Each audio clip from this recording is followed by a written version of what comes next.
اور اللہ سے شکوہ کرنے لگی کہ میرے اوپر اتنی مشکلات کیوں آئی ہیں، کاش اپنی اماں کی جگہ میں ہی مر جاتی، کم سے کم اتنی تکلیف تو نہ سہنی پڑتی، کاش وہ زندہ ہوتی، ان کے ہوتے ہوئے زندگی کتنی خوبصورت تھی۔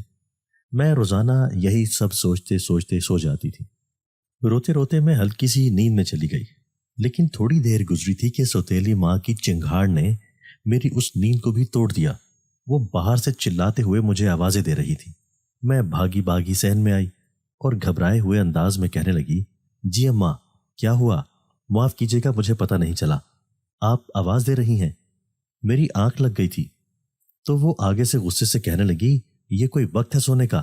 جب دیکھو نواب زادی کو آرام کرنے کی پڑی رہتی ہے، چلو جاؤ، یہ کپڑے دھو کر چھت پر پھیلاؤ، کپڑوں کا ڈھیر پڑا ہوا ہے اور تمہیں اس بات کی فکر ہی نہیں ہے پہنیں گے کیا ہم اب۔ کپڑوں کا ڈھیر میرے سامنے پھینک کر وہ خود اندر چلی گئی۔ میں اپنی قسمت پر رونے لگ گئی کیونکہ چھت پر ابھی بھی شدید گرمی تھی۔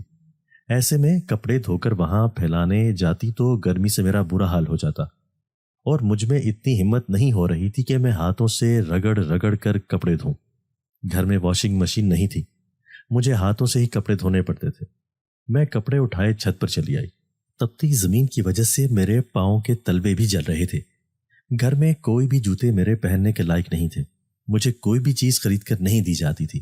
چھت پر لگی ٹوٹی کے پاس آ کر میں نے کپڑے دھونا شروع کر دیے۔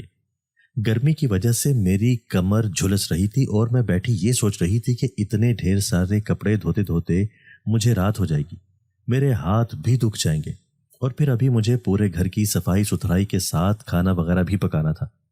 سب کھانے کے لیے اپنی اپنی مرضی کی فرمائشیں کرتے تھے اور سب کے لیے الگ الگ چیزیں بنانی پڑتی تھی۔ اگر میں انکار کرتی تو اماں مجھے خوب مارتی، حالانکہ اپنی بیٹی کو تو وہ کوئی کام کاج کرنے نہیں دیتی تھی۔ میں نے کپڑے دھونا شروع کیے تو مجھے یاد آیا کہ میں سرف تو نیچے ہی بھول کر آ گئی ہوں۔ سرف لینے کے لیے نیچے آئی اور اماں سے کہا کہ مجھے سرف دے دیں۔ وہ سرف اپنی الماری میں چھپا کر رکھتی تھی۔ انہوں نے الماری سے سرف نکال کر مجھے دیا اور کہنے لگی کہ سارا کا سارا ضائع مت کر دینا، پتہ نہیں اسے کھاتی ہو یا ان سے کپڑے دھوتی ہو۔ حسب معمول وہ مجھے تانا دینا نہیں بھولی تھی۔ میں سرف لے کر اوپر چھت پر آئی تو سامنے کا منظر دیکھ کر میری حیرت کی کوئی انتہا نہ رہی، کیونکہ وہاں پر سارے کپڑے دھلے دھلائے رسی پر لٹکے ہوئے تھے۔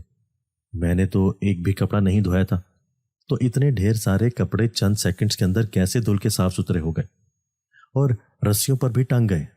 میں نے ادھر ادھر دیکھا لیکن وہاں کوئی بھی نہیں تھا۔ یہ منظر میرے لیے بہت ہی حیران کن تھا اور میں خوفزدہ بھی ہو رہی تھی کہ آخر کس نے میری مدد کی ہے۔ چھت کو صاف کر کے میں نیچے آئی تو اماں کہنے لگی، کپڑے دھو لیے ہیں کیا؟ میں نے سر جھکا کر کہا، جی اماں، میں نے کپڑے دھو لیے ہیں، اب میں کچن کا کام کرنے لگی ہوں۔ وہ کافی حیران ہوئی اور میرے پیچھے پیچھے کچن میں چلی آئی، کہنے لگی کہ جھوٹ بول رہی ہے کیا؟ چل میرے ساتھ اوپر، میں دیکھ کر آتی ہوں کہ تو نے کپڑے دھوئے ہیں یا نہیں، یہ نہ ہو کہ سارے کے سارے کپڑے وہیں پر چھوڑ کر آ گئی ہو۔ پھر وہ میرے ساتھ اوپر آئی اور جب انہوں نے سارے کپڑے صاف ستھرے دیکھے تو وہ بھی حیران ہو گئی اور شک بھری نگاہوں سے مجھے دیکھ کر کہنے لگی، تیرے ساتھ چھت پر کون تھا؟ میں نے ان سے کہا کہ آپ کیسی باتیں کر رہی ہیں، میرے علاوہ چھت پر کون ہو سکتا ہے؟ لیکن اندر ہی اندر میرا دل بھی بار بار یہی سوال کر رہا تھا کہ چھت پر میرے علاوہ کون تھا جس نے میری مدد کی۔ بہرحال میں نیچے آ کر کھانا پکانے لگ گئی۔ میری سوتیلی بہن وہاں آئی اور کہنے لگی کہ مجھے آج بریانی کھانی ہے، مجھے بریانی بنا کر دو۔ میں نے اس سے کہا کہ اتنی گرمی ہو رہی ہے، مجھ سے چولہے کے آگے کھڑا نہیں ہوا جا رہا، بریانی کل بنا دوں گی۔ لیکن وہ کہنے لگی کہ میں اماں کو شکایت لگاؤں گی اگر تم نے مجھے بریانی بنا کر نہ دی تو۔ اماں کا نام سن کر میں ڈر گئی اور فوراً سے فریج سے گوشت نکالا اور بریانی بنانے کے لیے تیاری کرنے لگی۔ میں جانتی تھی کہ اتنی محنت کر کے میں کھانا بناؤں گی، اس میں سے بھی مجھے ایک لقمہ کھانے کو نہیں ملے گا، بلکہ بھوکے پیٹ ہی سونا پڑے گا۔ بھوک سے میری حالت بہت بری ہو رہی تھی اور پیاس بھی لگ رہی تھی۔ سوتیلی ماں صرف کھانا پکانے کے وقت ہی فریج کھولتی تھی اور اس میں بھی میرے اوپر نظر رکھتی تھی کہ کہیں میں کوئی چیز لے کر کھا پی نہ لوں۔ میں بار بار للچائی نظروں سے ٹھنڈے پانی کی بوتل کی طرف دیکھتی، لیکن مجھ میں ہمت نہیں تھی کہ اسے ہاتھ لگاؤں اور اس میں سے پانی پیوں۔ پسینے میں بھیگتی میں کچن کے کام کرنے میں مصروف تھی۔ تبھی ہوا کا تیز جھونکا آیا اور میرے اندر فرحت بخش احساس جگا گیا۔ مجھے حیرت ہوئی کہ اچانک سے ہوا کیسے چلنے لگی۔ میں نے کچن کی کھڑکی کھولی اور باہر جھانک کر دیکھا تو باہر تو ہوا نہیں چل رہی تھی، یہ ہوا صرف کچن میں ہی آ رہی تھی، ٹھنڈی ٹھنڈی ہوا۔ مجھے بہت سکون مل رہا تھا اور میں بہت ہی مگن انداز میں کام کر رہی تھی۔ کام کرتے کرتے مجھے دوبارہ سے پیاس لگی۔ میں نے سوچا کہ نل کا گرم پانی پی لیتی ہوں، اور کوئی چارہ میرے پاس نہیں بچا تھا، اس لیے نل کھول کر ابھی اس میں سے پانی پینے ہی لگی تھی کہ سامنے شیلف پر میری نظر پڑی، وہاں ٹھنڈے پانی کی ایک بوتل رکھی ہوئی تھی۔ یہ بوتل تو ہمارے گھر میں تھی ہی نہیں۔ میں اپنے گھر کی ساری بوتلوں کو اچھی طرح سے پہچانتی تھی کیونکہ انہیں بھر کر فریج میں میں ہی رکھتی تھی۔ تو یہ بوتل کس نے یہاں پر رکھی ہے؟ مجھے لگا شاید اماں نے رکھی ہو، لیکن وہ تو یہاں کچن میں آئی ہی نہیں تھی، اور جب میں کچن میں داخل ہوئی تو یہاں پر کوئی بھی بوتل نہیں تھی۔ میں نے فوراً سے وہ بوتل اٹھائی اور غٹاغٹ پانی پینے لگ گئی۔ نہ جانے کون تھا جو میری مدد کر رہا تھا، لیکن میں دل ہی دل میں اس کا شکریہ ادا کر رہی تھی۔ اس کی مدد کی وجہ سے میرے بہت سے کام آسان ہوتے جا رہے تھے۔ رات کو جب میں اسٹور روم میں سونے کے لیے آئی تو وہاں پر کھانا بھی پڑا ہوا تھا۔ میں جو بھوکی تھی فوراً ہی کھانا کھا لیا۔ اب روزانہ یہی ہونے لگا، میرے کاموں میں کوئی میری مدد کرتا، میرے لیے کھانا رکھتا اور ٹھنڈا ٹھنڈا پانی بھی دیتا۔ یوں لگ رہا تھا جیسے کوئی مجھ سے ہمدردی کرنے والا آ گیا ہے، لیکن مجھے کوئی نظر نہیں آتا تھا۔ ایک دن میں نے اماں کو ابا سے بات کرتے ہوئے سنا۔ وہ کہہ رہی تھی کہ اب یہ لڑکی جوان ہو چکی ہے اور خوبصورت بھی ہے۔ میں نے سن رکھا ہے کہ گلی محلے کے لڑکوں سے اشارے بازی بھی کرتی ہے۔ اماں کے منہ سے اپنے بارے میں یہ سب سن کر مجھے بہت برا لگا، کیونکہ اس بات میں کوئی حقیقت نہیں تھی، بلکہ وہ لڑکا تو مجھے خود چھیڑتا تھا، اور میں نے اماں کو اس بارے میں بتایا بھی تھا۔ الٹا وہی مجھ پر الزام لگانے لگ گئی تھی۔ اماں کا یہ الزام سن کر مجھ سے برداشت نہیں ہوا۔ میں فوراً سے باہر آئی اور ابا سے کہنے لگی کہ یہ جھوٹ بول رہی ہیں، میرا کسی سے کوئی لینا دینا نہیں ہے، اور نہ ہی میں کسی لڑکے کے ساتھ بات چیت کرتی ہوں۔ یہ سن کر ابا نے غصے سے میری طرف دیکھا اور کہا کہ تمہیں شرم نہیں آتی کہ اپنی اتنی نیک ماں پر الزام لگاتی ہو؟ بچپن سے اس نے تمہیں پالا ہے، یہ صلہ دے رہی ہو تم، اب وہی ہوگا جو یہ چاہے گی۔ میں رونے لگ گئی کہ مجھ پر اتنا بڑا ظلم مت کریں، آپ میری بات کا یقین کریں، آپ کی بے اعتباری مجھے مار دے گی۔ لیکن ابا نے میری ایک بات نہ سنی۔ پھر اماں نے ان سے کہا کہ میرے بڑے بھائی کا ایک دوست ہے، اس نے فہیمہ کو دیکھ رکھا ہے، پہلی ہی نظر میں وہ اسے پسند آ گئی، اب وہ شادی کرنا چاہتا ہے، کافی امیر بھی ہے، اگر آپ کہیں تو میں بات چلاؤں؟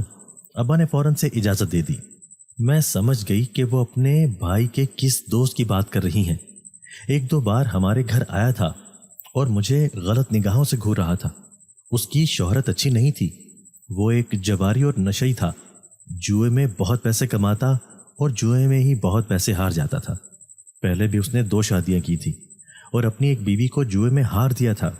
ایسی شہرت والے انسان سے میں کیسے شادی کر سکتی تھی؟ میں نے ابا اور اماں کی بہت منتیں کی، ان کے پاؤں پکڑے اور کہا کہ میری شادی بے شک کسی غریب آدمی سے کر لیں، لیکن ایک جواری سے میری شادی مت کریں۔ مگر دونوں نے میری بات نہ سنی۔ اماں کہنے لگی کہ وہ بہت پیسے والا ہے۔ اماں ابا کو بھی اس نے اپنے پیسے کا لالچ دیا تھا۔ یوں میرا رشتہ پکا کر دیا گیا۔ میری شادی کے لیے اس نے ایک بہت ہی خوبصورت اور مہنگا عروسی لباس بھیجوایا تھا، ساتھ میں سچے موتیوں کا ہار اور باقی زیورات بھی تھے۔ سوتیلی ماں مجھ سے کہنے لگی تو کتنی ناشکری ہے، مرد کا تو صرف پیسہ ہی دیکھا جاتا ہے، دیکھ اس نے کتنی مہنگی مہنگی چیزیں تیرے لیے بھیجی ہیں، لیکن تو ہے کہ منہ بنا کر بیٹھی ہے۔ جلدی چل تیار ہو جا، تیرے لیے پارلر کی ایک لڑکی بھی بھجوائی ہے۔ میری سوتیلی بہن اپنی ماں سے کہنے لگی یہ کتنی قسمت والی ہے، مجھے اس سے جلن محسوس ہو رہی ہے۔ اتنے بڑے گھر جائے گی تو میری سوتیلی ماں آگے سے ہنس کر کہنے لگی اس کے جانے سے ہمارا ہی فائدہ ہو رہا ہے، دیکھ ایک طرح سے ہم نے اس کا سودا ہی کیا ہے، اس کا شوہر ہر مہینے ہمیں پیسے دے گا اور جب اس سے اس کا دل بھر جائے گا تو جوئے میں ہار دے گا، تو اتنی ٹینشن مت لے، دیکھنا تیری شادی میں کسی بڑے گھر میں کروں گی اور خوب اچھا سا جہیز بناؤں گی۔ یہ سب باتیں سن کر میرا دل خون کے آنسو روتا تھا۔ میں پوری رات روتی رہی اور اپنی ماں کو یاد کرتی رہی۔ صبح ہوئی تو گھر میں مہمان آنا شروع ہو گئے، رشتہ دار وغیرہ آ کر طرح طرح کی باتیں کر رہے تھے۔ مجھے تیار کیا گیا۔ جب میں نے وہ عروسی لباس زیبتن کیا تو ہر ایک میری تعریف کر رہا تھا، لیکن مجھے لگ رہا تھا جیسے میں نے کفن پہن لیا ہے۔ میری آنکھوں سے مسلسل آنسو گر رہے تھے۔